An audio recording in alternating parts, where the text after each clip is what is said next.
여기 미국 프린스턴 대학교의 한 강의실에서 일본인 교수가 독도의 영유권을 주장하고 있습니다. 한국인 유학생은 이해 질세라 굉장한 논리로 반박하고 있는데요. 심지어 교수는 일본이 과거 신라 옆 한반도 남부 지역에 일본부라는 통치기구를 세웠으며 이 지역을 속국으로 식민지 삼아서 통치했다는 말까지 덧붙이며 한국 학생을 더 공경에 빠뜨리고 있습니다. 과연 강의실에서는 어떤 일이 벌어지고 있는 것일까요? 안녕하세요. 저는 프린스턴 대학교에 다니고 있는 소피아라고 합니다. 미국에서 아이비리그 대학교로 아주 유명한 학교이고 정말 가고 싶었던 학교였기에 처음 입학했을 때의 감동을 잊을 수가 없습니다. 어머니께서는 할렐루야를 외치시며 동네방네 자랑하고 다니셨고 아버지 또한 명문 대학교에 가게 된 저를 무척이나 자랑스러워하시며 많은 용돈을 주시기도 했었죠. 공학을 전공하면서 저는 세상을 바꾸는 데 필요한 기술과 아이디어를 배우고 있습니다. 특히 지속 가능한 개발과 환경 친화적인 기술에 관심이 많아 이와 관련된 연구를 진행하고 있죠. 제가 선택한 분야는 구조공학으로 안전하고 효율적인 건축물을 설계하는 방법을 배우고 있습니다. 처음에는 단순히 건물과 교량을 설계하는 것에 그치는 줄 알았지만 학문을 깊이 배울수록 이 분야가 인간의 삶에 얼마나 중요한 영향을 미치는지 깨닫게 되었습니다. 강의실에서는 복잡한 수학과 물리학 공식이 난무하지만 실습 시간에 제가 설계한 구조물이 컴퓨터 시뮬레이션에서 성공적으로 테스트될 때마다 말로 표현할 수 없는 성취감을 느낍니다. 특히 최근에는 지진에 강한 건축물 설계에 몰두하고 있는데 이는 단순히 안전을 넘어 재난 상황에서도 사람들의 삶을 지킬 수 있는 기술을 개발하는 일이기 때문입니다. 미래에는 이 기술을 통해 제가 설계한 건축물이 세계 여러 도시에서 사람들의 삶을 지켜주는 모습을 꿈꾸고 있습니다. 어릴 적부터 저는 지진이라는 자연현상에 대해 남다른 관심을 가지고 있었습니다. 뉴스를 통해 지진으로 인해 무너진 도시와 힘겹게 복구 작업을 이어가는 사람들의 모습을 볼 때마다 그들의 아픔이 깊이 와닿았고 자연재해 앞에서 인간이 얼마나 무력할 수 있는지를 깨달았습니다. 이런 관심은 저를 자연스레 지진으로 유명한 일본에 주목하게 만들었죠. 일본은 세계에서 지진이 가장 빈번히 발생하는 지역 중 하나로 알려져 있습니다. 하지만 놀랍게도 그들은 이러한 재해에 끊임없이 대응하며 혁신적인 기술과 체계를 발전시켜 왔습니다. 어린 시절에 저는 일본의 내진 설계 기술과 재난 대비 시스템에 큰 흥미를 느꼈고 이런 기술들이 지진이라는 위협 속에서도 얼마나 많은 생명을 구하고 있는지 알아가며 경외심을 갖게 되었습니다. 학교에서 프로젝트를 할 때면 일본의 내진 건축 사례를 조사하며 자료를 모았고 이를 통해 구조물의 안전성을 높이는 다양한 기술적 접근 방식에 대해 배우게 되었습니다. 특히 일본의 신칸센이 지진이 발생하자마자 자동으로 운행을 멈추는 시스템을 통해 안전사고를 방지한 사례는 제게 큰 감명을 주었습니다. 이러한 관심은 제가 공학을 전공하고 특히 지진공학과 구조공학에 더 깊이 발을 들여놓게 된 중요한 계기가 되었습니다. 어릴 적부터 품었던 이 관심은 단순한 호기심에서 시작했지만 지금은 더 나아가 전 세계 사람들이 지진 앞에서도 안심하고 살아갈 수 있는 사회를 만드는 데 기여하고 싶다는 열정으로 바뀌었습니다. 대학교에 입학한 후 운명처럼 일본인 교수님을 만나게 되었습니다. 그분은 구조공학과 내진 설계 분야에서 세계적으로 인정받는 분이셨고 제가 흥미를 가지고 있던 일본의 건축기술과 재난 대비 시스템에 대해 깊이 있는 지식을 가르쳐 주셨습니다. 수업은 단순히 이론을 배우는 것을 넘어 일본의 실제 사례를 통해 지진에 대응하는 건축물의 설계와 기술적 접근 방식을 심도 있게 다루었습니다. 교수님은 일본의 전통적인 목조 건축물부터 현대의 고층 빌딩에 이르기까지 다양한 건물들이 지진에 어떻게 적응해 왔는지를 설명해 주셨고 특히 진도 7 이상의 강진에서도 흔들림을 견디는 일본의 최신 내진 기술은 제게 놀라움 그 자체였습니다. 수업에서 가장 인상 깊었던 순간은 일본의 고층 건물에 사용되는 면진 기술과 재진 기술에 대해 배우던 시간이었습니다. 교수님은 실제 사례로 도쿄의 도쿄 스카이트리를 언급하며 그 건축물이 지진에 견딜 수 있도록 설계된 구조적 특징을 세밀하게 분석해 주셨습니다. 그 과정을 통해 저는 기술의 진보가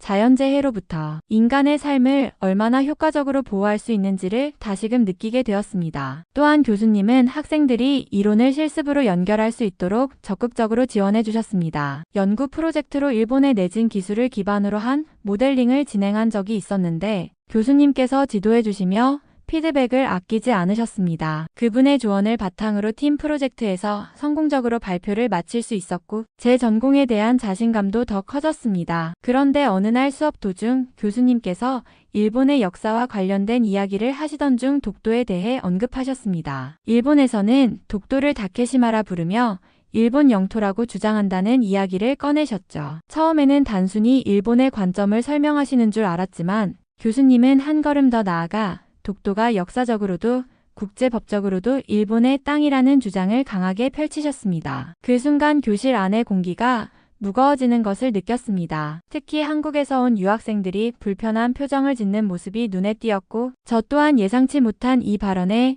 당황스러움을 감추기 어려웠습니다. 교수님은 수업을 진행하며 일본의 문서와 지도를 근거로 제시했지만 저는 이 주장이 일본의 관점에서만 바라본 것임을 알고 있었습니다. 저는 개인적으로 독도와 관련된 한일 간의 갈등을 오래전부터 알고 있었기에 이 문제의 민감성을 충분히 이해하고 있었습니다. 그러나 교수님께서 학생들 앞에서 한쪽의 주장만을 사실인 것처럼 말하는 모습은 다소 부적절하다는 생각이 들었습니다. 특히 학문의 장인 강의실에서라면 다양한 관점에서 문제를 바라보고 토론해야 하는 것이 옳다고 느껴졌습니다. 이 발언이 나오자 한국인 학생 중 한 명이 손을 들고 차분히 반박하기 시작했습니다. 그는 독도가 역사적으로나 지리적으로 한국의 땅임을 뒷받침하는 자료들을 차례대로 제시하며 일본의 주장이 가진 허점을 논리적으로 지적했습니다. 그의 목소리는 차분했지만 단호했으며 학문적 근거를 바탕으로 한 설득력 있는 반박이었습니다. 교수님과 학생 간의 논쟁이 계속되면서 강의실 분위기는 점점 팽팽해졌습니다. 저는 그 한국인 학생의 논리와 담대함에 감탄하며 이 상황이 앞으로 어떻게 흘러갈지 궁금해졌습니다. 한국인 학생은 교수님의 주장이 나오자 잠시 정리할 시간을 가진 뒤 차분히 자신의 주장을 펼치기 시작했습니다. 그는 먼저 독도와 관련된 한국의 역사적 기록들을 하나씩 제시하며 논리를 전개했습니다. 가장 먼저 그는 삼국사기와 세종실록 지리지에 기록된 독도의 존재를 언급했습니다. 특히 세종실록 지리지 울진현조에는 우산과 무릉 두 섬이 현해정동 쪽 바다에 있다. 두 섬은 서로 거리가 멀지 않아 날씨가 맑으면 바라볼 수 있다는 내용이 명시되어 있음을 설명했습니다. 이는 독도가 울릉도와 함께 조선 초기부터 한국의 영토였음을 나타내는 강력한 증거였습니다. 또한 그는 조선시대 문서인 동국여지승남과 숙종 때 편찬된 동국문헌비고 등을 근거로 들며 독도가 일관되게 한국의 영토로 표기되어 왔음을 강조했습니다. 그는 특히 숙종 시기 안용복 사건을 언급하며 당시 조선의 어민들이 독도에서 조업을 하던 중 일본 어부들과 충돌이 있었지만 안용복이 일본으로 건너가 독도가 조선의 영토임을 주장하며 문제를 해결했던 사실을 상세히 설명했습니다. 이 사건은 독도가 한국의 영토임을 국제적으로 확인받은 사례로 평가된다고 그는 덧붙였습니다. 그뿐만 아니라 그는 근대사로 넘어가 1900년에 공표된 대한제국 칙령 제41호를 언급했습니다. 이 칙령에서 대한제국은 울릉도와 독도를 명확히 한국 영토로 규정하고 이를 행정적으로 관할할 관청을 설치했음을 강조했습니다. 이는 근대 국제법 체계 속에서도 독도가 한국 영토임을 명확히 했던 사례였습니다. 마지막으로 그는 제2차 세계대전 이후 연합국이 일본의 영토를 재조정했던 샌프란시스코 강화 조약에 대해 언급했습니다. 그는 일본이 독도를 포함시키려 했던 시도가 연합국에 의해 거부되었고 독도가 한국의 영토로 남아야 한다는 결론이 내려졌다는 점을 짚었습니다. 그는 이 모든 근거를 통해 독도가 역사적, 지리적, 그리고 국제법적으로 명백히 한국의 영토임을 논리적으로 주장했습니다. 그의 말은 단순한 감정적 반응이 아닌 역사적 사실과 법적 근거를 바탕으로 한 것이었기에 강의실 안에 있는 많은 학생들의 공감을 얻었습니다. 학생의 침착하면서도 단호한 태도와 철저히 준비된 논리의 교수님도 순간 말을 잇지 못하는 듯 보였습니다. 강의실 안은 여전히 긴장감이 맴돌았지만 그의 주장이 점점 더 설득력을 얻어가는 모습이었습니다. 교수님은 잠시 한국인 학생의 주장을 듣고 고개를 끄덕이더니 이번에는 고대사로 화제를 돌렸습니다. 그는 임나일 본부서를 언급하며 한국이 단지 독도만 가져간 것이 아니라 고대 역사 또한 자신들의 것이라고 주장하고 있다고 말했습니다. 교수님은 임나일 본부가 일본이 한반도 남부를 통치하던 고대의 행정기구였으며 이는 일본이 당시 한반도 남부를 속국으로 다스렸다는 증거라고 설명했습니다. 그의 말에 강의실 안은 다시 한번 술렁였고 저는 물론 다른 나라에서 온 학생들 역시 이 논쟁을 흥미롭게 지켜보기 시작했습니다. 한국인 학생은 잠시 생각에 잠긴 듯했지만 이내 차분히 반박을 시작했습니다. 그는 먼저 임나일 본부설이 일본 학계 내에서도 많은 논쟁의 대상이라는 점을 짚었습니다. 또한 이는 일본이 과거 제국주의 시대에 자신들의 정당성을 주장하기 위해 만들어진 이론일 가능성이 높다고 설명했습니다. 그는 이어 삼국사기와 삼국유사 같은 한국의 역사서를 근거로 삼아 일본이 주장하는 임나일 본부가 실제로는 한반도 남부에서 일본과 교류하던 외국의 작은 영역일 뿐이라는 주장을 펼쳤습니다. 그는 이 지역이 일본의 지배를 받은 것이 아니라 오히려 가야 연맹체의 독립적인 영역으로서 고대 한반도의 문화를 꽃피웠다고 말했습니다. 또한 그는 일본의 고대 문헌인 일본서기에서도 임나일 본부와 관련된 기록이 모호하거나 왜곡된 부분이 많다는 점을 지적하며 이 설이 역사적 사실보다는 정치적 목적에 의해 강조되었다고 주장했습니다. 그는 특히 임나일 본부설을 부정하는 다수의 한국과 서구 학자들의 연구 결과를 제시하며 이 이론이 학문적으로 신뢰하기 어렵다는 점을 강조했습니다. 강의실 안에서는 점점 더 많은 학생들이 관심을 보이기 시작했습니다. 저를 포함한 여러 외국인 학생들은 두 사람 간의 치열한 논쟁을 통해 양국의 관점과 역사를 이해할 기회를 얻고 있었습니다. 논쟁은 때로 격양된 감정으로 이어졌지만 학문적 토론의 장인 강의실답게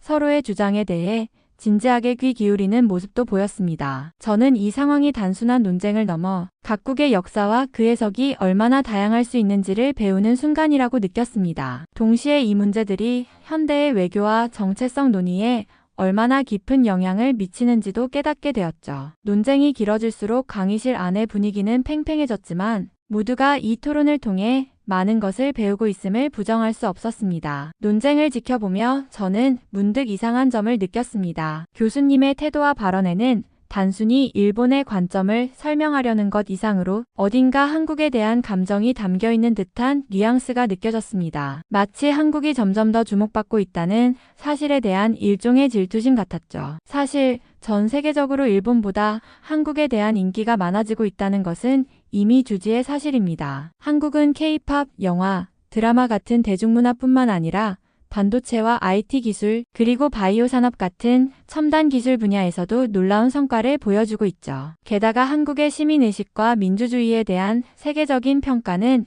일본조차 부러워할 정도로 높은 수준입니다. 저도 어린 시절에는 일본을 선망의 대상으로 여겼습니다. 애니메이션, 게임, 그리고 지진과 같은 자연재해 속에서 끊임없이 발전하는 일본의 기술력은 제가 공학을 꿈꾸게 한 중요한 동기 중 하나였습니다. 그러나 최근에는 그 시선이 점차 한국으로 옮겨갔습니다. 특히 한국의 기술력은 제가 관심을 가지지 않을 수 없게 만들었습니다. 일본이 내진 기술로 세계적 명성을 얻고 있다면 한국은 초고속 인터넷과 스마트 인프라, 그리고 건설 기술에서 새로운 기준을 제시하고 있습니다. 현대적인 모듈러 건축 방식이나 친환경 설계는 한국 건축 기술의 강점을 잘 보여주는 사례입니다. 이와 함께 한국 문화의 독창성과 따뜻한 인간미는 일본과는 또 다른 매력을 느끼게 해줬습니다. 저는 한국을 단순히 비교의 대상으로 보는 것이 아니라 지금의 세계에서 어떤 가치를 추구하고 있는지 배우고 싶다는 마음이 점점 커져가고 있었습니다. 교수님의 발언이 한국에 대한 긍정적인 관심에서 비롯된 것이 아니라는 점은 분명했지만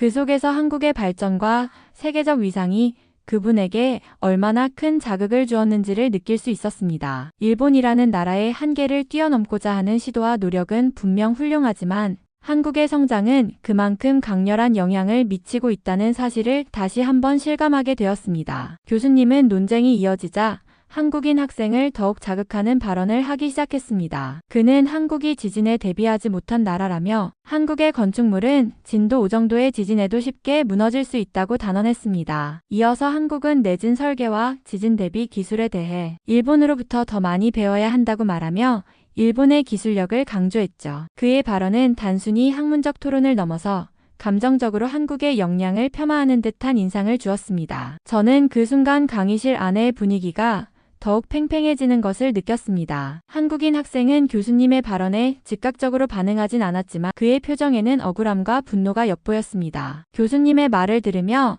저 역시 의문이 생겼습니다. 물론 일본은 세계적으로 인정받는 내진 설계 기술을 가지고 있고 지진을 효과적으로 대비해온 나라라는 사실을 부정할 수는 없습니다. 하지만 최근 몇 년간 한국 역시 내진 설계와 관련된 기술적 발전을 이루었고 과거에 비해 훨씬 더 안정적인 시스템을 갖추고 있다는 점을 알고 있었습니다. 특히 한국의 건설 기술은 단순히 내진 설계를 넘어 친환경성과 첨단 기술을 결합한 새로운 방향성을 제시하고 있습니다. 또한 한국은 규모는 작지만 고효율적이고 창의적인 기술 개발로 세계적인 경쟁력을 입증하고 있죠. 한국인 학생은 잠시 생각을 정리한 뒤 교수님의 발언에 대해 차분히 반박하기 시작했습니다. 그는 먼저 한국은 대규모 지진이 자주 발생하지 않는 지리적 특성을 가지고 있지만 최근 지진 발생 가능성을 대비한 연구와 기술 개발에 많은 투자를 하고 있다고 설명했습니다. 이어서 포항 지진을 계기로 강화된 한국의 내진 설계 기준과 실제 건축물에 적용된 사례를 제시하며 한국이 지진 대응 능력을 빠르게 발전시키고 있다는 점을 강조했습니다. 그 학생의 논리는 단순히 감정적 반응이 아니라 객관적인 데이터를 바탕으로 한 반박이었기에 강의실 안에 많은 학생들이 고개를 끄덕였습니다. 저도 그 이야기를 들으며 단순히 기술력의 우위를 논하는 것에서 벗어나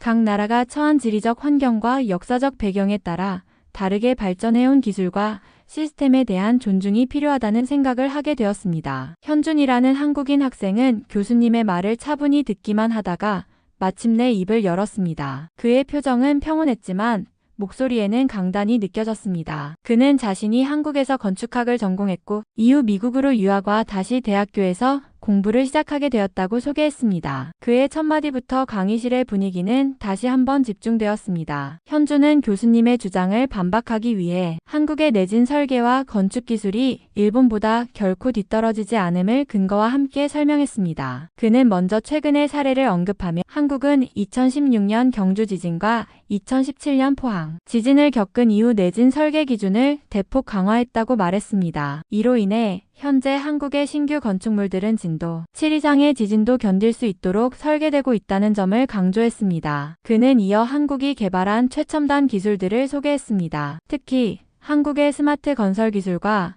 초고층 건축 기술은 이미 세계적인 수준에 도달했으며 동적 진동 제어 시스템과 같은 첨단 기술이 상용화되고 있다는 점을 예로 들었습니다. 그는 이 기술들이 세계 여러 나라에서 사용되고 있으며 한국이 단순히 일본을 모방하는 것이 아니라 자체적으로 독창적이고 혁신적인 기술을 개발하고 있다고 주장했습니다. 또한 현주는 일본과 한국의 내진 설계 차이에 대해 언급하며 일본은 대규모 지진이 자주 발생하는 환경 때문에 전통적으로 내진 설계에 집중해 왔지만 한국은 다소 다른 접근법으로 안전성과 효율성을 동시에 확보하는 기술 개발에 주력했다고 설명했습니다. 그는 특히 한국의 모듈러 건축 방식이 내진 성능뿐만 아니라 친환경성과 비용, 효율성 면에서도 일본보다 우수하다는 점을 강조했습니다. 그는 이어 한국의 대표적인 건축물들을 예로 들며 한국이 세계적인 초고층 건축물을 건설할 수 있는 능력을 갖추고 있음을 보여주었습니다. 그는 롯데월드타워를 언급하며 이 건물이 최첨단 내진 설계 기술로 건설되었고 진도 9 이상의 지진에도 견딜 수 있는 구조적 안전성을 가지고 있다고 설명했습니다. 현준의 설명은 단순한 기술적 정보 전달에 그치지 않았습니다. 그는 한국이 지진 발생 빈도가 낮은 나라임에도 불구하고 미래의 위험을 대비해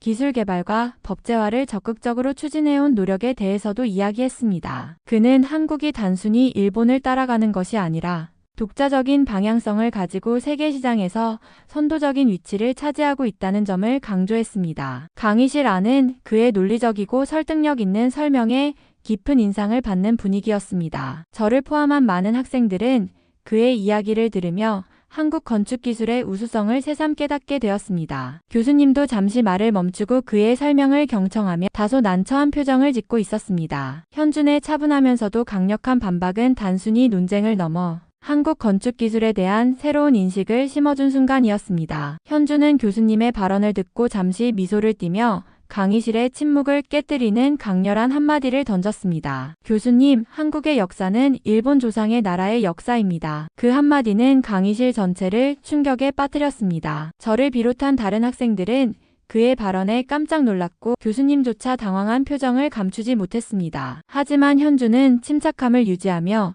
그 발언의 배경과 역사적 사실들을 차분히 설명하기 시작했습니다. 현주는 일본 고대사와 한반도의 관계를 언급하며 일본의 역사는 한국과 깊은 연관성을 가지고 있다는 점을 강조했습니다. 그는 특히 일본 고대 문화와 기술의 뿌리가 한반도에서 건너갔음을 증명하는 여러 역사적 기록과 고고학적 증거를 제시했습니다. 첫째, 그는 일본의 초기 국가 형성 과정에서 한반도의 영향이 결정적이었다는 점을 언급했습니다. 예를 들어 고구려, 백제, 신라와 같은 고대 한국 왕국의 문명과 기술이 일본에 전파되면서 일본의 야마토 정권이 형성되었다는 점을 설명했습니다. 백제의 건축 기술과 불교 문화, 가야의 금속 공예, 기술 등이 일본의 고대 문화 발전에 핵심적인 역할을 했다는 사실을 지적했죠. 둘째, 현주는 일본의 고대 왕족들이 한반도 출신이라는 주장도 전했습니다. 일본의 초기 역사서인 일본서기나 고사기에서도 한반도에서 건너온 사람들, 특히 백제 왕족과 귀족들이 일본 초기 왕조 형성에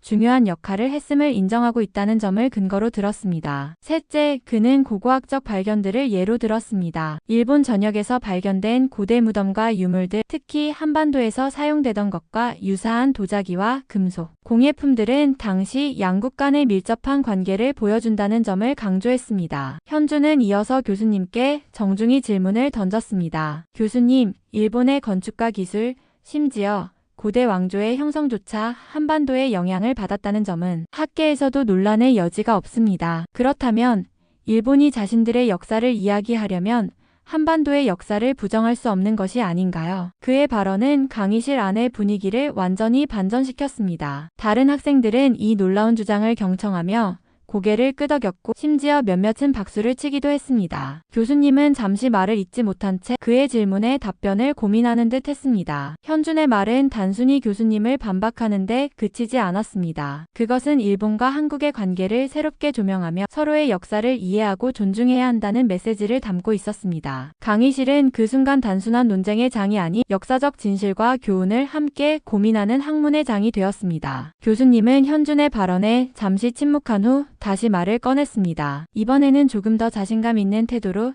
일본의 역사는 사무라이의 역사이며 한국의 역사보다 훨씬 강하고 깊다고 주장했습니다. 교수님은 일본의 전통적인 강인함과 무사의 정신 그리고 일본이 세계 역사에 끼친 영향력을 강조하려 했습니다. 하지만 현주는 차분히 교수님의 말에 반박을 했습니다. 부시 칼을 이긴다는 고전적인 격언을 인용하며 일본의 무사와 전쟁의 역사만이 강함을 의미하지는 않는다고 말했습니다. 그는 역사적으로 봤을 때 한국은 강한 군사력뿐만 아니라 뛰어난 문화적, 예술적 성취를 이루어내며 세계에 긍정적인 영향을 끼쳐왔다는 점을 강조했습니다. 예술, 과학, 철학과 같은 분야에서도 한국은 일본보다 더 많은 가치를 창출했다는 점을 제시하며 결국 사람들의 정신력과 문화적 힘이 진정한 강함을 만들어낸다고 설명했습니다. 현준의 논리는 매우 논리적이고 침착했으며 강의실 안에서는 교수님과 현준의 말이 맞서는 상황이 계속되었습니다. 결국 교수님은 더 이상 논쟁을 지속하기 어려운 듯 수업을 일찍 마치고 강의실을 떠나셨습니다. 분위기는 얼어붙었고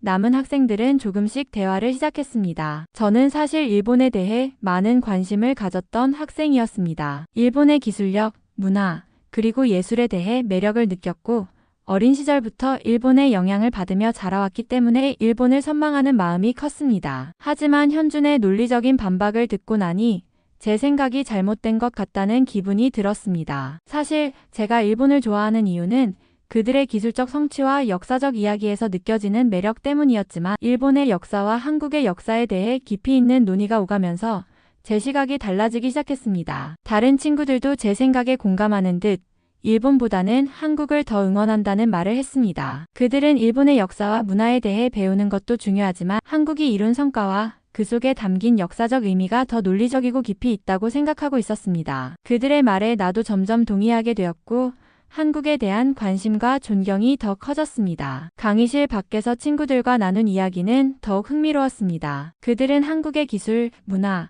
그리고 민주주의에 대한 이야기를 나누면서 점점 더 한국을 응원하게 되었고 그 논리와 사실들이 일본보다 더 믿을만하다는 생각이 들었습니다. 나는 그들의 말에 귀를 기울이며 이제 일본뿐만 아니라 한국에 대해서도 더 많은 배움을 얻어야겠다고 다짐하게 되었습니다. 친구들의 이야기를 듣다 보니 점점 일본보다는 한국에 관심을 가지는 친구들이 많아졌다는 사실을 깨닫게 되었습니다. 특히 일본에 대한 관심이 많았던 친구들이 일본 여행을 다녀온 후 실망을 했다는 이야기들이 많았습니다. 그들은 일본이 깨끗하고 전통적인 면모가 있지만 최근엔 관광지의 상업화와 인프라 부족으로 인해 기대만큼 만족하지 못했다는 말을 했습니다. 어떤 친구는 일본에서의 서비스와 음식 품질이 이전에 비해 떨어졌다고도 했습니다. 그들의 이야기를 들으면서 일본에 대한 이상화된 이미지가 점차 무너져 갔습니다. 반면 한국에 대해서는 여행을 다녀온 친구들이 정말 긍정적인 반응을 보였습니다. 최근 한국은 미국인들 사이에서도 여행지로 인기가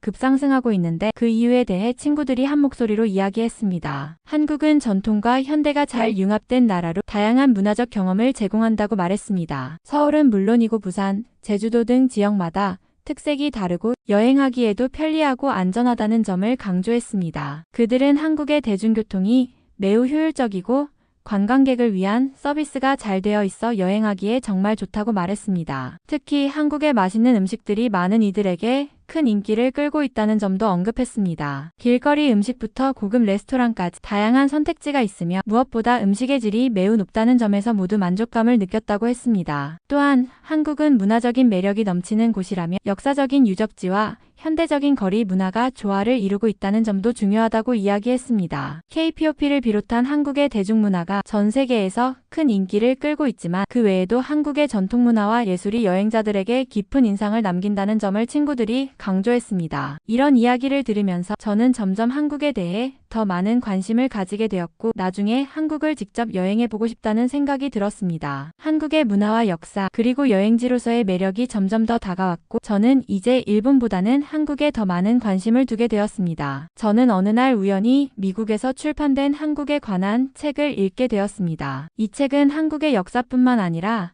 일본과의 관계, 그리고 일본이 과거에 저지른 일들에 대해 상세히 다루고 있었습니다. 책을 읽으면서 일본에 대한 제 생각이 완전히 바뀌기 시작했습니다. 그동안 일본에 대해 가졌던 선망의 감정이 점차 희미해지고 그 대신 일본 역사에서 숨겨진 진실들이 드러났습니다. 책에서는 일본이 어떻게 한국을 침략하고 자원을 수탈하며 국가를 성장시켰는지에 대해 상세히 설명하고 있었습니다. 일본은 한반도를 식민지로 삼으면서 한국의 자원을 착취하고 그로 인해 국가 발전을 도모했으며 그 과정에서 한국의 문화와 역사를 왜곡하려 했다는 사실을 알게 되었습니다. 일본의 산업화와 근대화는 한국에서 가져간 자원과 노동력 덕분이었다는 점에서 일본은 실제로 한국보다 역사적으로 뒤처진 나라라는 충격적인 사실을 알게 되었습니다. 또한 책은 일본이 현재의 기술력 또한 한국에서 많은 것을 받아쓰고 있다는 점을 강조했습니다. 반도체 산업을 예로 들며 일본의 기술력이 한국에 밀리고 있다는 이야기도 있었습니다. 한국은 이미 반도체나 전자기기와 같은 분야에서 일본을 추월한 지 오래되었고 일본은 그동안 지속적인 기술 발전에 실패하면서 한국에 뒤처진 상황이라는 것이었습니다. 특히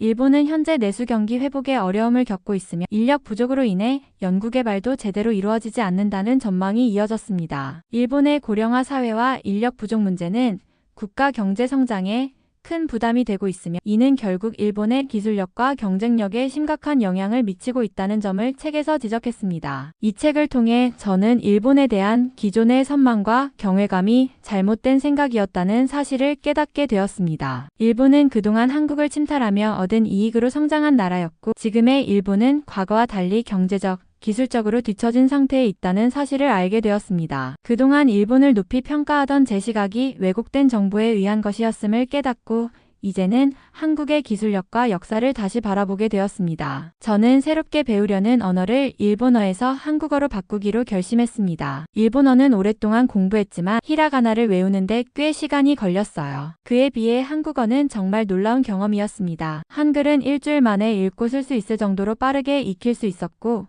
그 점이 정말 신기했습니다. 한글은 그 구조 자체가 간단하고 논리적이라서 배우기가 훨씬 수월했습니다. 처음엔 한국어의 자음과 모음이 익숙하지 않았지만 한글의 체계적인 규칙을 따라가다 보니 금세 자신감을 얻었고 이제는 문장을 읽고 쓸 수 있는 수준에 도달했습니다. 한국어의 발음과 쓰기 규칙이 명확하고 어떤 단어들이 어떻게 결합되는지 알게 되면서 언어의 매력에 빠져들었죠. 한국어를 배우는 것이 이렇게 쉽고 재미있는 일이라니 정말 놀라운 경험이었습니다. 다음 강의 시간이 되자 현준과 다시 마주쳤습니다. 그날 강의는 이전보다 훨씬 부드럽게 진행됐고 교수님도 별다른 논쟁 없이 수업을 마쳤습니다. 강의가 끝난 후 다른 학생들과 함께 뒤풀이처럼 이야기를 나누던 중 현준과 조금 더 얘기할 기회를 갖게 되었습니다. 처음엔 강의에서의 논쟁에 대한 이야기를 나누었어요. 현준은 차분하게 자신의 생각과 한국 역사에 대한 지식을 설명했고 그런 그에게서 진지하면서도 따뜻한 태도를 느낄 수 있었습니다. 일본의 건축 기술에 대한 자신의 경험과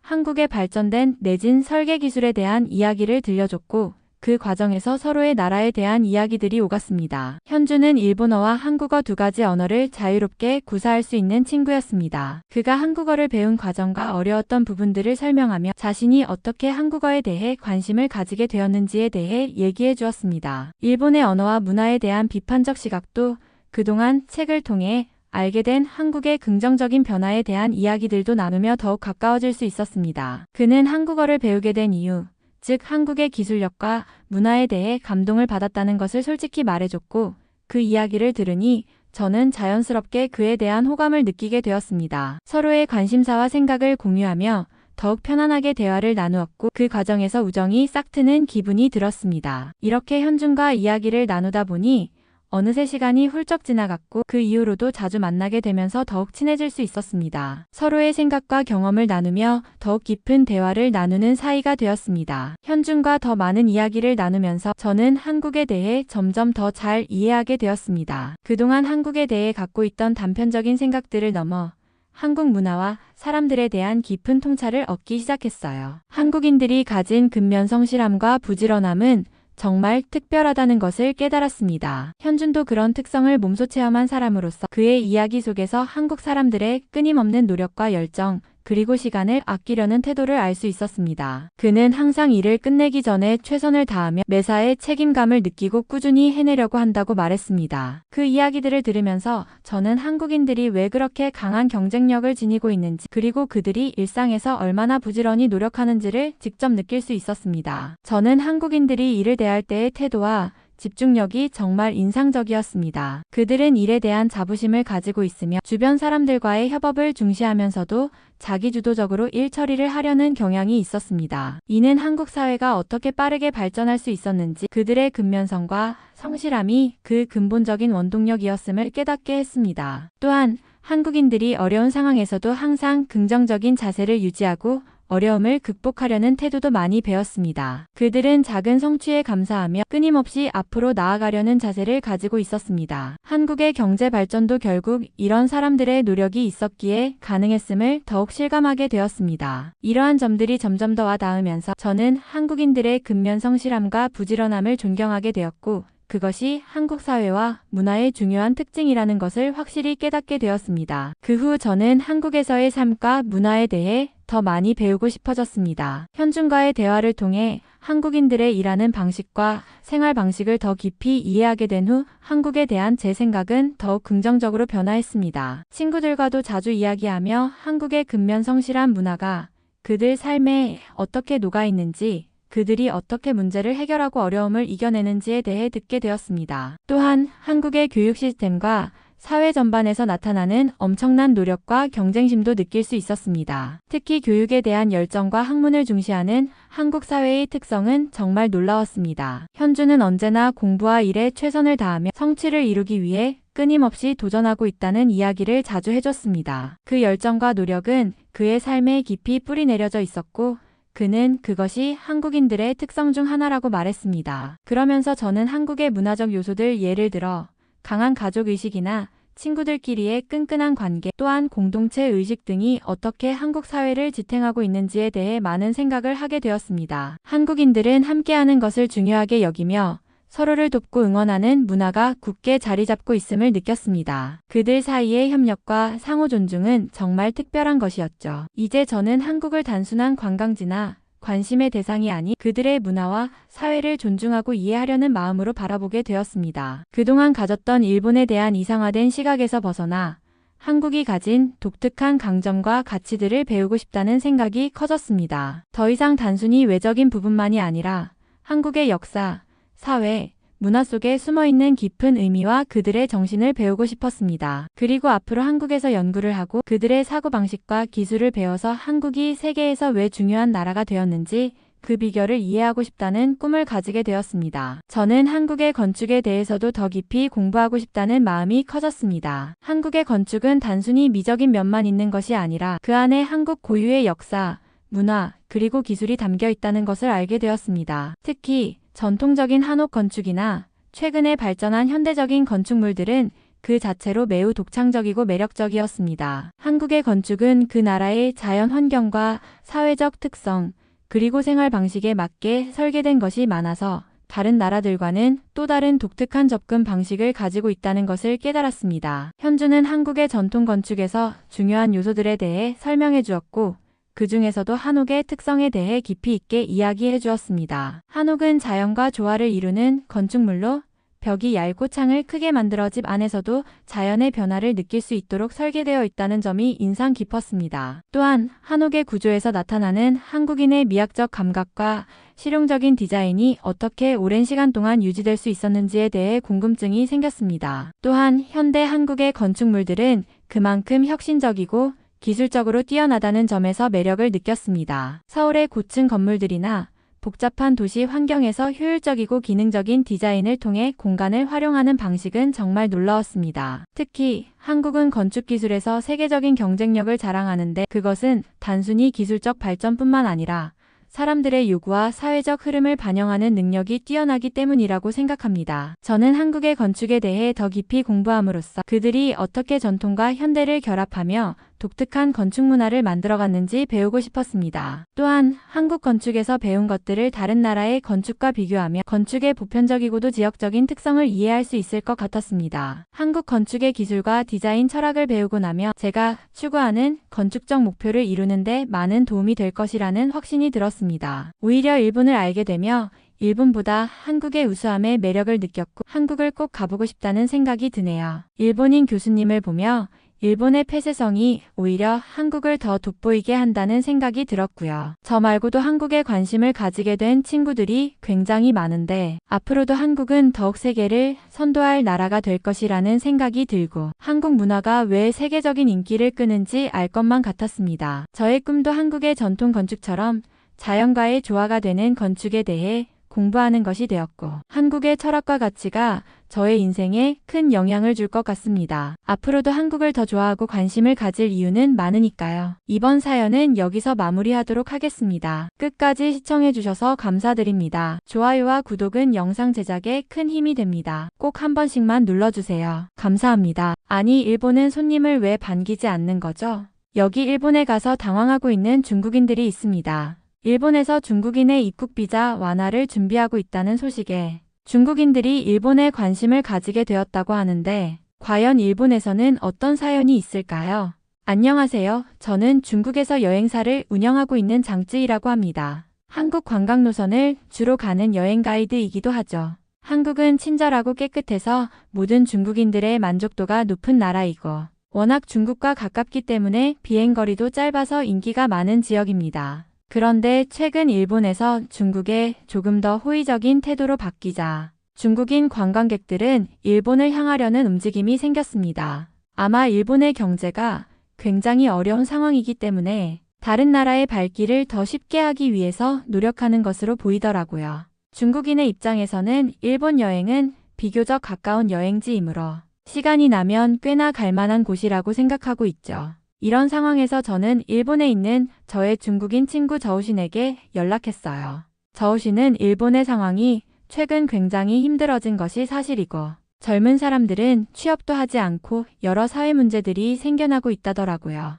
일본의 젊은이들은 사토리 세대라고 불리며 장기간 미취직과 구직난으로 인해서 집에만 있는 히키코모리의 행동을 보이는 거죠. 저는 이웃나라인 일본에 가서 그런 현상을 구경해보고 싶기도 하고 일본 수요를 잡기 위해서 일본을 직접 가이드하기로 결심했어요. 한국이나 일본은 전부 중국인이 가기에 편리한 나라라는 생각이 들었고 일본 또한 한국과 마찬가지로 친절하고 따뜻하게 대해줄 거라는 확신이 있었거든요. 한국은 중국과 다른 문화라는 판단이 들었지만 중국 특유의 좋게 생각하는 문화를 이해해주는 모습을 보여주곤 했거든요. 하루는 저희 관광객 중에 한 명의 아들이 시끄럽게 울어대면서 주변 사람에게 물건을 집어던지자 한국인이 사탕을 쥐어주면서 아이를 달래주기도 했거든요. 저희들은 그런 한국인의 모습에 너무 감동을 받아서 굉장히 좋은 기억으로 남았거든요. 그렇게 저는 관광객을 이끌고 일본에 갔고 정말 인간으로서 도저히 받을 수 없는 취급을 받게 되어 놀랐습니다.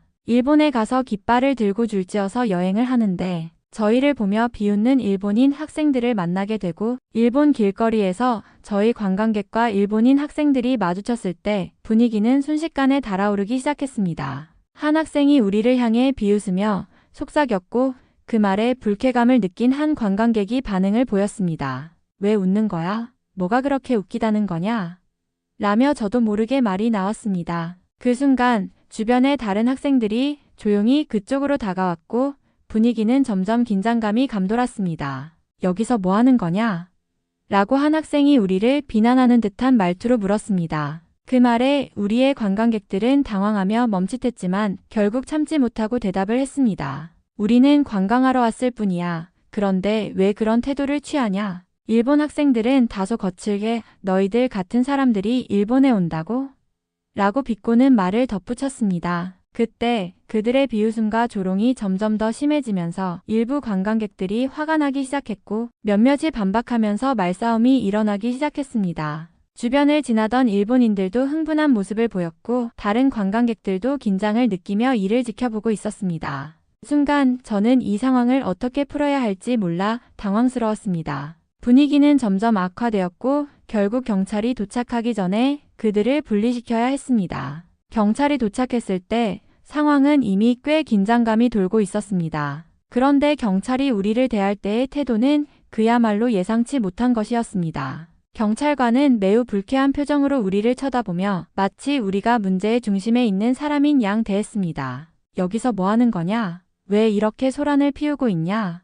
라고 묻는 말투는 거칠고 눈에 띄게 짜증이 섞여 있었습니다. 저는 한국에서의 경험이 떠올랐습니다. 한국에서는 경찰이 외국인 관광객을 대할 때 항상 예의 바르고 친절하게 대했죠. 길을 잃었을 때도 도움을 주었고 문제가 생겼을 때는 차분하게 상황을 정리하려 했던 기억이 납니다. 그런 점에서 일본 경찰의 태도는 너무도 대조적이었습니다. 친절하고 배려 깊었던 한국의 경찰들과는 달리 일본의 경찰은 우리가 사건의 가해자라도 되는 듯한 태도로 대했죠. 저는 경찰에게 상황을 설명하려 했습니다. 우리는 그저 관광을 하고 있었을 뿐이에요. 그런데 갑자기 학생들이 우리를 비웃고 그걸로 싸움이 일어난 거예요. 이해해 주세요. 그러나 경찰은 전혀 이해하려 하지 않았고 오히려 더 짜증을 내며 너희들 때문에 문제가 커졌다는 식으로 우리를 책망했습니다. 그들의 태도는 우리가 일본에서 불쾌한 경험을 겪고 있다는 것을 전혀 고려하지 않았습니다. 이 사건을 통해 저는 일본의 일부 사람들이 여전히 외국인에 대해 배타적이고 그런 태도가 경찰을 포함한 공공기관에까지 영향을 미친다는 것을 깨달았습니다. 한국에서 느꼈던 따뜻함과 배려는 전혀 다른 문화적 차이를 겪게 만든 경험이었습니다. 일본의 호텔에 도착했을 때 저는 이미 여러 번의 여행 경험을 통해 기대감을 가지고 있었습니다. 하지만 호텔 방에 들어서자마자 실망감이 몰려왔습니다. 청소 상태가 매우 불량했기 때문입니다. 바닥에는 먼지와 쓰레기가 흩어져 있었고 특히 창문 주위에는 오래된 먼지가 쌓여 있었습니다. 침대 시트 역시 깨끗하지 않았고 어떤 곳에서는 오래된 얼룩이 보였습니다. 실내의 공기는 탁하고 냄새도 불쾌했습니다. 무언가 오래된 방에 들어온 듯한 느낌이었죠. 저희 관광객들은 그 사실을 알자마자 모두 불만을 표출하기 시작했습니다. 이게 뭐야? 왜 이런 곳에 우리가 머물러야 해? 라며 불편함을 호소했습니다. 그중 한 명은 방 안의 먼지 냄새 때문에 눈을 뜰 수조차 없다고 했습니다. 나머지 사람들도 이런 호텔은 처음이다.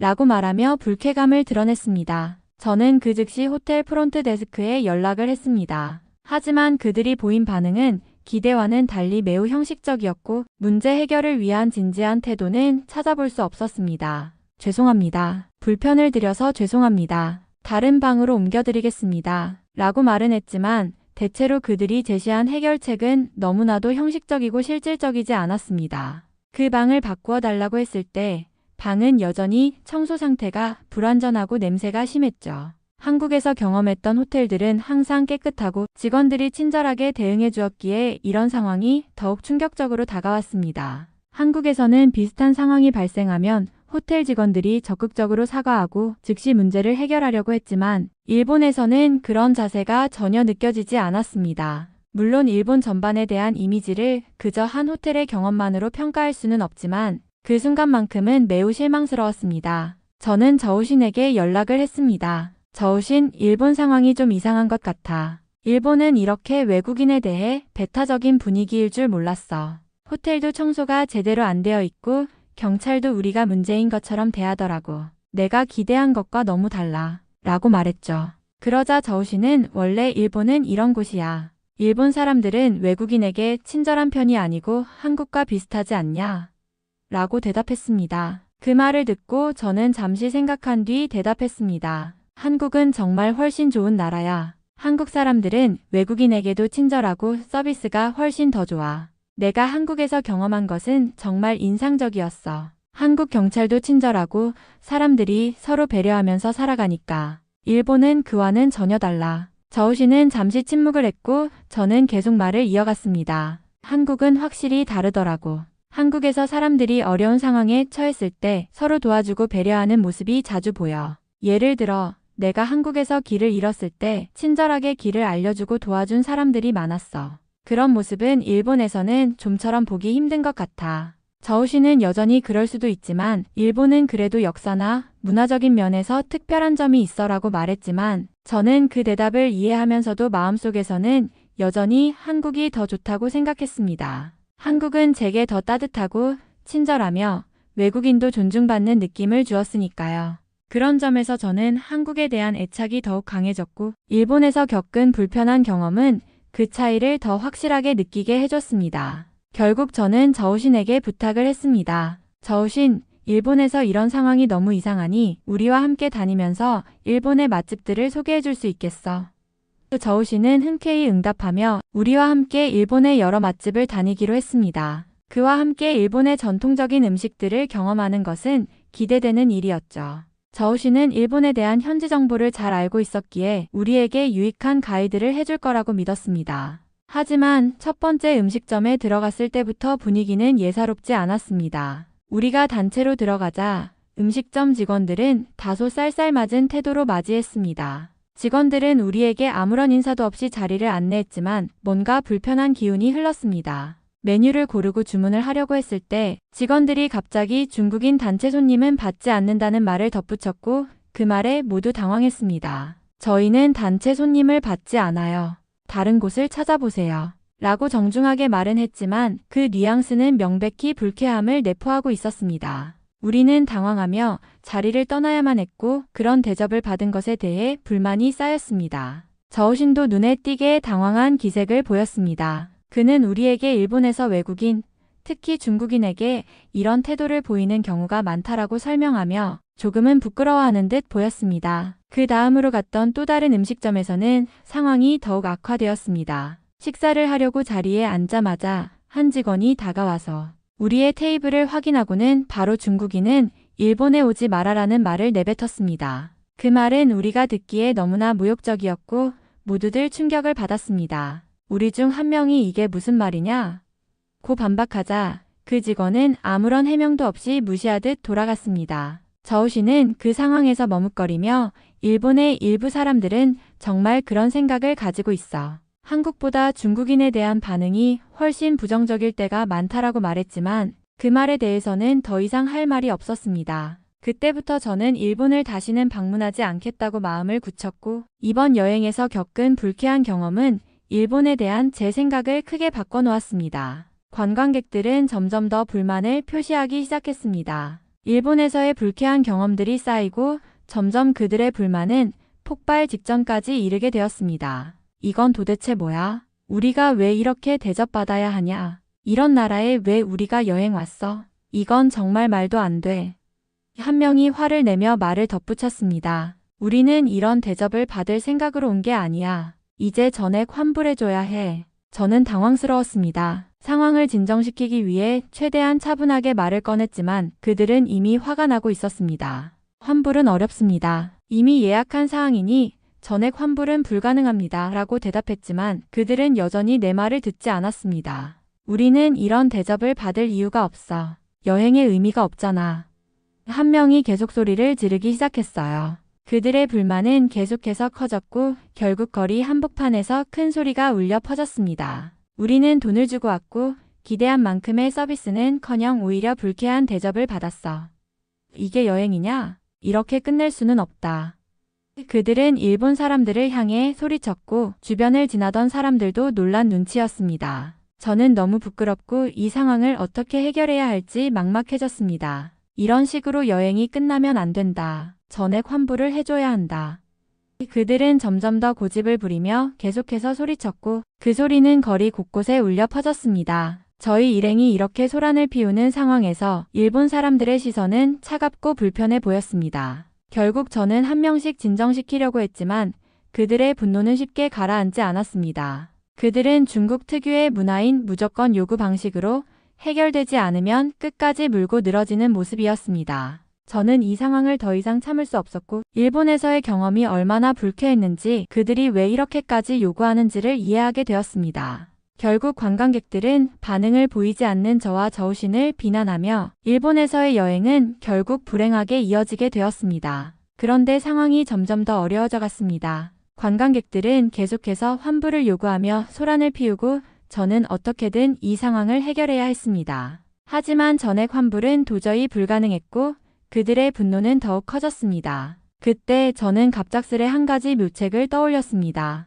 여러분, 잠시만요. 제가 조심스럽게 말을 꺼냈습니다. 환불은 어렵지만 대신 다른 방법을 제시할 수 있어요. 제가 다음 주에 다른 팀과 한국 여행을 가게 되는데 여러분을 그 여행에 무료로 초대할 수 있습니다. 한국은 일본과 많이 다르죠. 친절하고 사람들도 훨씬 따뜻해요. 그곳에서의 여행을 직접 경험하시면 이번 일본에서의 경험이 상쇄될 거예요. 관광객들은 순간 당황한 듯 했지만 이내 서로 작은 대화를 나누었습니다. 한 명은 한국 여행이 뭐가 다르냐?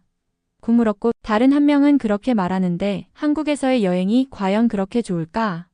라는 반응을 보였습니다. 저는 그들에게 한국 여행에 대해 설명하기 시작했습니다. 한국은 정말 다릅니다. 사람들은 친절하고 음식도 훨씬 맛있고 여행지 또한 여러분이 생각하는 것보다 훨씬 더 풍부해요. 제가 직접 겪었던 경험으로는 한국에서 정말 따뜻하고 환대받는 느낌을 받았죠.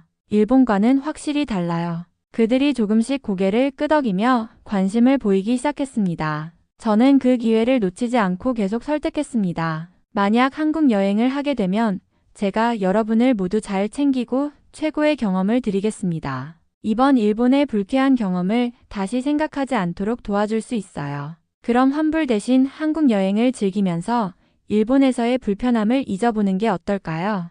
그제야 관광객들 중 몇 명이 조금씩 마음을 돌리기 시작했습니다. 그렇게 말한다면 한번 한국에 가는 것도 나쁘지 않겠네. 한 명이 말하며 고개를 끄덕였습니다. 한국 여행이라면 그나마 위로가 될 것 같아. 결국 대부분이 한국 여행 제안을 수락하고 환불 대신 한국 여행을 떠나기로 결정을 내렸습니다. 그렇게 겨우 환불을 막을 수 있었고 저는 불안했던 마음을 조금이나마 가라앉힐 수 있었습니다. 그들에게 이번 일본 여행은 불편했지만 한국 여행이 새로운 경험이 될 것이라고 설득하며 일행을 다시 진정시킬 수 있었습니다. 이로써 한편으로는 이 사태를 넘길 수 있었지만 또 다른 면에서는 일본에서의 경험이 우리 모두에게 큰 교훈이 되었음을 깨닫게 되었습니다. 그런데 저우씨는 제 말을 들은 후 여전히 일본과 한국의 차이에 대해 회의적인 태도를 보였습니다. 한국은 일본과 다르지 않아. 둘 다 외국인에 대해 크게 다를 게 없고 결국 중국이야말로 세계 최고의 나라지. 그는 자신감 있는 목소리로 말했죠.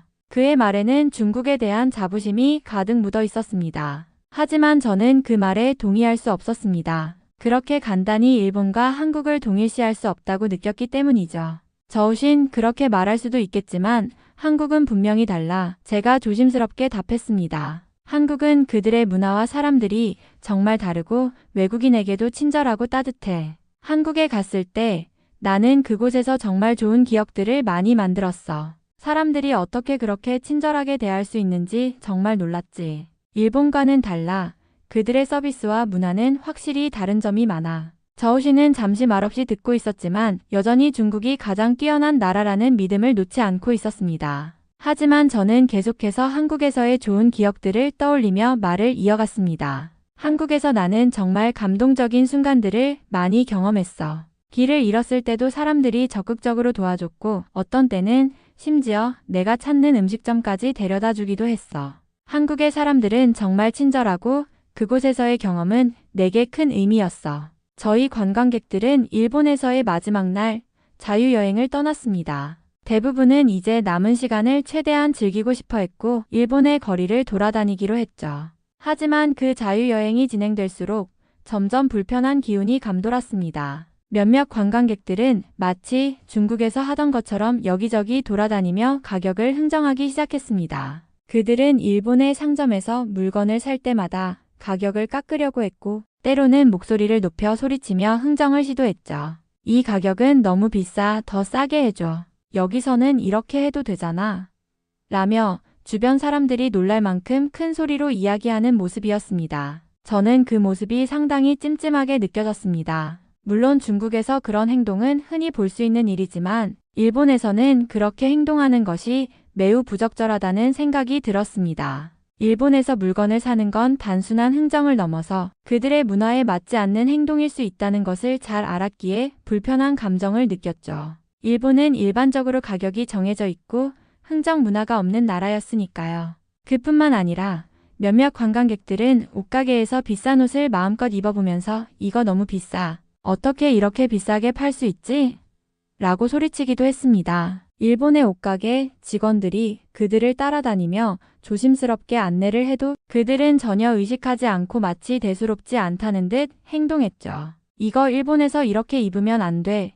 라는 생각이 들었지만 그들은 전혀 개의치 않았습니다. 그들의 행동을 보며 저는 조금 찜찜한 기분을 떨칠 수 없었습니다. 일본에서 그런 행동을 하는 것은 그들의 예절과 문화를 존중하지 않는 것 같았고 그 모습이 주변 사람들에게 불쾌감을 줄 수 있다는 사실을 인식하지 못한 채 계속해서 행동하는 게 안타까웠습니다. 그런 모습을 보며 중국에서는 이게 문제가 되지 않겠지만 일본에서는 결코 이런 태도를 보이면 안 되겠구나 하는 생각이 점점 더 강하게 들었습니다. 저는 그들이 조금 더 일본 문화에 맞는 방식으로 행동했으면 좋겠다는 마음을 품고 그들에게 부드럽게 말하려고 했습니다. 여러분, 일본에서는 그런 방식으로 행동하면 조금 부적절해 보일 수 있어요. 일본 사람들은 대체로 예의를 중요하게 생각하거든요. 하지만 그들은 제 말을 크게 신경 쓰지 않았고 그저 그렇게 말해도 어차피 우리는 즐기고 있다는 듯이 계속해서 자유롭게 행동했죠. 그 모습을 보며 일본에서의 경험이 더 복잡하게 느껴졌습니다. 그때 갑자기 일본 경찰들이 저희 쪽으로 다가왔습니다. 그들의 표정은 딱히 친근한 모습이 아니었고 중국인이라는 사실에 혀를 내두르는 듯한 눈빛을 보였습니다. 한 경찰이 저희 일행을 살펴보며 불편한 기색을 감추지 않았고 다른 경찰은 저희에게 말을 걸며 여기에서 큰 소리로 떠들거나 불쾌한 행동은 삼가주세요 라고 냉정하게 말했습니다. 경찰들의 태도에서 그들이 우리를 불편하게 생각하는 것 같다는 느낌이 확실히 들었죠. 그 순간 제 마음은 정말 복잡하고 불편해졌습니다. 일본에서 계속 이런 대접을 받으면서도 관광객들은 여전히 일본의 문화와 예절을 존중하지 않고 행동하고 있었고 경찰까지 끼어들자 이곳에서 더 이상 머물고 싶지 않다는 강한 생각이 들었습니다. 사실 일본에 머무는 내내 이런 불쾌한 경험이 쌓여왔고 이제는 정말 빨리 이곳을 떠나 한국에 가고 싶다는 생각이 간절해졌습니다. 다음 주 저는 결국 한국 여행을 떠나게 되었습니다. 저와 함께한 중국인 관광객들은 일본에서의 불편한 경험을 뒤로하고 한국에서 새로운 여행을 시작하게 되었죠. 한국에 도착한 순간 그들의 반응은 정말 충격적이었습니다. 여행객들은 입을 떡 벌리고 주변을 살펴보며 놀라움을 감추지 못했죠. 와, 이게 다 한국이라고? 한 관광객이 경악을 금치 못하며 말했습니다. 공공시설이 이렇게 깔끔하다니 중국에서는 상상도 할 수 없는 일이야. 한국의 공공시설은 정말 깨끗하고 정돈된 모습에 모두가 감탄했습니다. 화장실, 버스 정류장, 지하철역 등 어디를 가든지 항상 깔끔하게 관리되어 있었고 그들은 그 작은 디테일까지 감동을 받았습니다. 특히 쓰레기통 하나 없이도 거리에서 쓰레기가 거의 없다는 점은 그들에게 매우 인상 깊었죠. 도시 환경 역시 너무나도 깨끗하고 정리된 모습이었습니다. 고층 빌딩들이 줄지어 서 있지만 도시 전역이 신기하게도 혼잡하지 않고 질서정연하게 유지되고 있는 것이었죠. 길거리를 걸으면서 그들은 한국의 도시 환경에 대한 칭찬을 아끼지 않았습니다. 이렇게 발전된 도시를 보면 한국이 정말 대단하다는 걸 실감해. 중국보다 훨씬 깨끗하고 정리가 잘 되어 있어. 또한 한국의 첨단 기술이 접목된 건물들에 대해서도 모두가 놀랐습니다. 스마트한 기술이 적용된 엘리베이터, 자동화된 시스템, 그리고 전시된 최신 기술들까지 한국은 정말 미래지향적인 모습으로 그들에게 다가왔습니다. 이 건물들이 다 첨단 기술로 관리되고 있다니 진짜 대단하다. 중국에서도 이렇게 발전할 수 있을까? 그들은 기술적인 발전을 보며 한국의 기술력에 감탄을 금치 못했습니다. 그뿐만 아니라 숙소에 도착해서는 한국의 온돌 방식을 보고 또 한 번 깜짝 놀랐습니다. 온돌? 이게 바로 그 전통적인 난방 방식이라고? 그들은 방바닥에 따뜻한 열기가 흐르자 중국에서는 상상도 할 수 없는 편안함에 놀랐습니다. 이렇게 따뜻하게 지낼 수 있다니 중국에서는 상상할 수 없는 일이야. 그들은 바닥에서 올라오는 따뜻한 기운을 만끽하며 전통적인 한국의 온돌이 얼마나 훌륭한지에 대해 이야기했습니다. 한국에서의 첫날, 그들은 정말 많은 것에 감탄하며 신기해했고 처음 느꼈던 일본의 불편함은 이제 온전히 사라졌습니다. 한국에서의 여행을 통해 모든 관광객들이 놀랐고 그들은 점차 한국의 발전된 모습에 대해 이야기하기 시작했습니다. 그중 한 관광객이 말을 꺼냈습니다. 그래도 한국은 중국의 영향을 많이 받은 나라지. 중국의 선진 문물을 받아들여서 이렇게 발전할 수 있었던 거야. 한국은 기술적으로도 많이 발전했지만 그 뿌리는 중국의 영향을 받았기 때문에 가능한 일이야. 다른 관광객도 고개를 끄덕이며 덧붙였습니다. 맞아. 사실 한국의 발전은 중국 덕분에 이루어진 거지. 중국에서 발달한 기술들이 한국에 전파되면서 지금의 한국이 된 거야. 우리가 잘 알고 있는 현대화, 기술 발전, 도시의 정리된 모습 등은 중국의 선진 문물을 받아들인 결과라고 볼 수 있어. 저는 그들의 말에 동의하며 설명을 이어갔습니다. 한국은 정말로 중국의 많은 것들을 배우고 채택했어요. 예를 들어 과학기술이나 공공시설 관리, 심지어 전통적인 건축 방식까지 중국의 영향을 많이 받았죠. 그래서 한국은 그동안 많은 발전을 이룰 수 있었던 거고 지금 우리가 보는 이 모든 현대적인 모습은 그 덕분이에요. 하지만 저는 그와 동시에 일본에 대해서도 생각해 보았습니다. 그렇지만 일본은 중국과는 달리 상대적으로 멀리 떨어져 있어서 그런 기술이나 문화를 직접적으로 받아들이지 못했어요.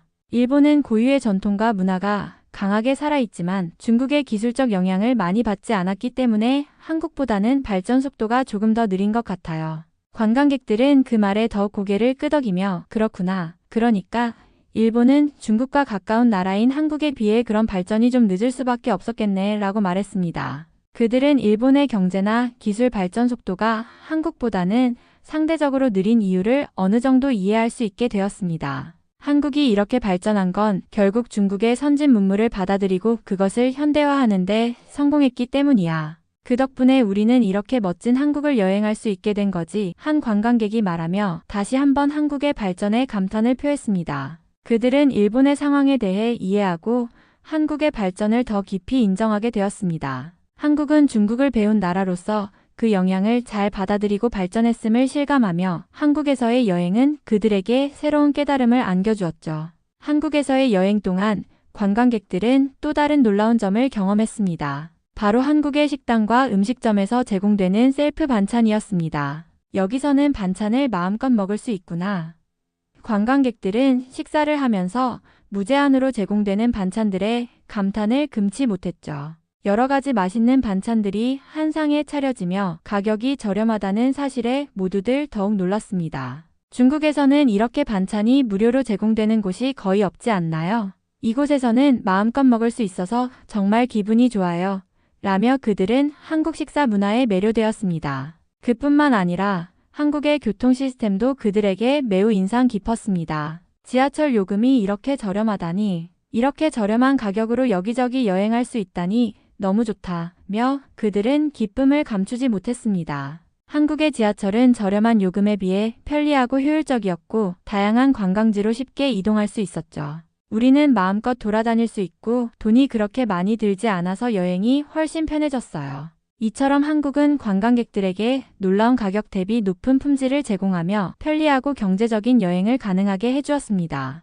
그들은 이제 일본에서 경험했던 불편함을 잊고 한국에서의 쾌적한 여행을 만끽하고 있었습니다. 한국은 정말 다르다. 여기서는 정말 마음껏 여행할 수 있어. 가격도 저렴하고 무엇보다도 모든 게 편리하고 깔끔해. 라며 한국의 매력에 빠져들고 있었습니다. 한국 여행을 마친 후 관광객들은 한국이 일본보다 훨씬 낫다는 말을 입에 올리기 시작했습니다. 일본에서는 모든 게 불편하고 사람들도 차갑게 대했잖아요. 그런데 한국은 다르네요. 깨끗하고 친절하고 가격도 저렴하고 한 관광객이 말하자 다른 사람들도 고개를 끄덕이며 동의했습니다. 맞아요. 일본보다는 한국이 훨씬 나아요. 여기선 정말 편하게 여행할 수 있었어요. 그들은 한국에서의 경험을 통해 일본에서의 불편한 기억을 모두 잊고 한국에 대해 매우 긍정적인 인상을 갖게 되었습니다. 관광객들이 이렇게 입을 모아 한국을 칭찬하는 모습을 보며 저도 저의 선택에 대해 다시 한번 생각해보게 되었죠. 일본 노선은 다시 가지 않을 거야. 저도 그 생각을 확고히 했습니다. 일본에서의 불편한 대접, 따가운 시선, 그리고 무시당하는 경험들, 그 모든 것들이 제 마음속에 남아 있었고 그에 비해 한국은 정말 따뜻하고 친절한 나라이었습니다. 한국에서 관광객들과 함께 즐겁고 편안한 여행을 할 수 있었고 그들이 일본과 비교해 한국이 훨씬 더 나은 나라라고 이야기하는 걸 들으니 저도 다시는 일본을 선택하지 않겠다고 결심했습니다. 한국이 이렇게 좋은 나라였구나. 저도 이제 한국의 장점들을 제대로 알게 되었고 앞으로 일본보다는 한국을 더 많이 방문할 계획을 세우게 되었습니다. 그리고 한편으로는 중국보다 한국이 나은 것 같다는 생각이 들어 이 현실을 믿고 싶지 않았고 제가 왜 한국인이 아니고 중국인인지에 대한 우울함마저 들더라고요. 모든 중국인들이 한국을 훨씬 선호하고 중국보다 잘 사는 곳이라고 생각을 하고 있는데 중국에서는 여전히 낙후된 곳, 천지인 것이 믿어지지 않았거든요. 정말 한국을 자주 가면서 좌절이 들 뿐이고 일본은 상황이 분명히 심각하다는 사실을 느낄 뿐이네요. 이번 사연은 여기서 마무리하도록 하겠습니다. 끝까지 시청해주셔서 감사드립니다. 좋아요와 구독은 영상 제작에 큰 힘이 됩니다. 꼭 한 번씩만 눌러주세요. 감사합니다.